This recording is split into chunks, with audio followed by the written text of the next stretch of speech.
ফের পুলিশকে চালাকাঠ দিয়ে পেটানোর দাওয়াই বিজেপি বিধায়কের। বিতর্কে বনগাঁ দক্ষিণ কেন্দ্রের বিজেপি বিধায়ক স্বপন মজুমদার।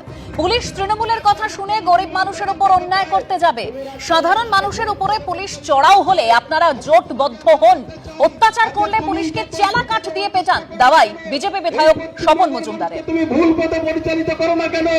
আজকে পশ্চিমবঙ্গের মুখ্যমন্ত্রী হয়ে, প্রশাসনিক কর্তা হয়ে এই পুলিশগুলো যখন এই সাধারণ মানুষের গণধোলাই খাবে, তখন ওরা আসল যে ওদের কর্তব্য দায়িত্ব বোধ সেটা তখন হয়তো আসতে পারে।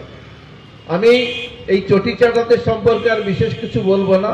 এরা যেখানে অন্যায় কাজ করতে যাইবে অবৈধভাবে, তৃণমূল এই দালালদের কথা শুনে অপোজিশন পার্টি করো এবং সাধারণ গরিব মানুষ তাদের উপর চড়াও হবে। আপনারা প্রত্যেকটা পাড়ায় পাড়ায় জোটবদ্ধ হন, চলা কাঠ ধরে পিটাবেন, একদম সোজা চলা কাঠ ধরে পিটাবেন। স্বপন মজুমদারের বক্তব্য আপনারা শুনলেন। বিজেপি বিধায়ক তিনি এই বলে বিতর্কে জড়িয়েছেন, আর জেলা তৃণমূল নেতৃত্ব আক্রমণ করে বলছেন সমাজ বিরোধী স্বপন মজুমদার। যেভাবে এখানকার মতুয়া ভোটার থেকে শুরু করে সাধারণ তপশিলি সমাজে ভোটের যে ধস নামিয়ে দিয়েছেন, ভোটের খসড়া ভোটার লিস্ট বেরোলে একটা বিজেপি নেই যারা মানুষকে বিভ্রান্ত করেছিলেন তারা পাড়ায় ঢুকতে পারবে না। এই স্বপন মজুমদার সবার আগে বেধড়ক মার খাবে, সেই জায়গা তৈরি করে শুধু খসড়া ভোটার লিস্টটা বেরোক, এদের পাড়ায় ঢোকা বন্ধ, পাবলিক এদের খুঁজে খুঁজে মারবে, সেটা বুঝতে পেরেই এই ধরনের কথাবার্তা বলছে। এদের বিরুদ্ধে পুলিশের আইনত ব্যবস্থা নেওয়া উচিত। আগ্নেয়াস্ত্র ফেলে উধাও, নিরাপত্তায় মোতায়েন কনস্টেবল, আতঙ্কে রয়েছেন কাঁকরগাছির বিশ্বজিৎ সরকার। ষড়যন্ত্রেরও অভিযোগ করছেন কাঁকরগাছিতে নিহত বিজেপি কর্মী অভিজিৎ সরকারের দাদা। প্রকাশ সিনহা আমাদের প্রতিনিধি রয়েছেন টেলিফোন লাইনে। প্রকাশ, কি অভিযোগ, কি দাবি করছেন বিশ্বজিৎ সরকার?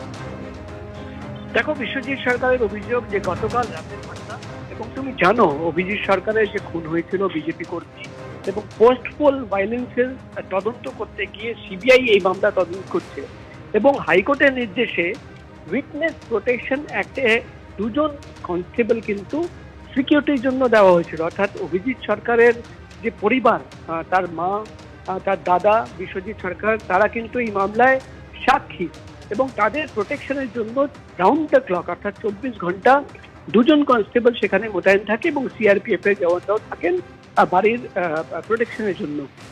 কিন্তু যেটা বিশ্বজিৎ সরকারের দাবি বা অভিযোগ, যে গতকাল রাতে এই দুজন কনস্টেবলের মধ্যে একজন কনস্টেবল মদ্যপ অবস্থায় সেই এলাকায় অন্য কোনো একজনের সঙ্গে ঝামেলা করে, ঝগড়া করে, এবং নিজের যে আগ্নেয়াস্ত্র, তার যে সার্ভিস রিভলভার, সেখানেই কিন্তু ফেলে সে সেখান থেকে পালিয়ে যায়। এবং তারপরেই যেটা বিশ্বজিৎ সরকারের দাবি, যে তিনি লালবাজারে ফোন করেন, লোকাল থানাকে এই বিষয় নিয়ে জানানো হয়েছে। তারপর থেকে গোটা পরিবার আতঙ্কিত, এবং আজকে সকালবেলা বিশ্বজিৎ সরকার যে অভিযোগ আনছেন যে এটার পেছনে কিন্তু কনস্পিরেসি হতে পারে, সরাসরি তিনি কিন্তু সন্দেশখালীর ঘটনা বলছেন যে সেখানেও কিন্তু একজন সাক্ষীর ওপরে হামলা চালানো হলো, অ্যাক্সিডেন্ট দেখিয়ে খুনের চেষ্টা হয়েছে। তাহলে তাদের পরিবারের বিরুদ্ধে কি কোনো কনস্পিরেসি করা হচ্ছে?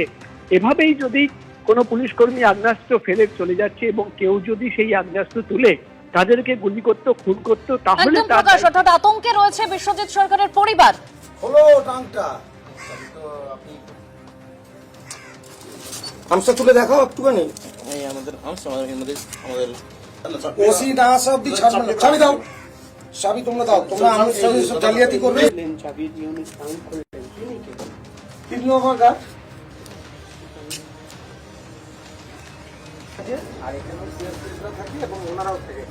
বিশ্বজিৎ সরকার ঠিক কি অভিযোগ করছেন শোনাবো। এই আর্মসটা যার, সে মদ্যপ অবস্থায় ছিল, ঝামেলা করছিল এবং এই আর্মস ফেলে সে পালিয়ে গেছিল। তারপর আমি থানায় ডায়েরি করে, মানে ফোনে থ্রু ফোন বলেছি, থানা বলেছে যে আমার জিডি নাম্বার 1170 11/12/2025 তারিখ অনুযায়ী। এদের কত বড় জালিয়াতি দেখুন। তারপর মাঝরাত্রি এসে আমাকে ভয় দেখিয়ে ধমকি দিয়ে আর্মসটা নেওয়ার চেষ্টা করছে। আমি বলেছি না, আমাকে যে সিকিউরিটিটা দেওয়া আছে সেখানে উইটনেস প্রোটেকশন স্কিম অনুযায়ী দেওয়া হয়েছে। সাক্ষী নিরাপত্তা যে আইন রয়েছে সেই আইন মোতাবেক দেওয়া আছে। আমি তো একজন সাক্ষী। এই দেখুন, যারা আমার পাহারা দিচ্ছে, এর আগেও দেখেছেন মদ্যপ অবস্থায় মারামারি করে আর্মস ফেলে দিয়ে চলে যাচ্ছে। তার মানে পরেশপালের গুন্ডারা আসুক, এই আর্মস তুলেই আমাকে গুলি করে মারুক। এই কলকাতা পুলিশের ছক, আমার ভাইকে মেরেছে, এইভাবে আমাকেও মারবার পরিকল্পনা এদের। এবিপি আনন্দ, এগিয়ে থাকে, এগিয়ে রাখে।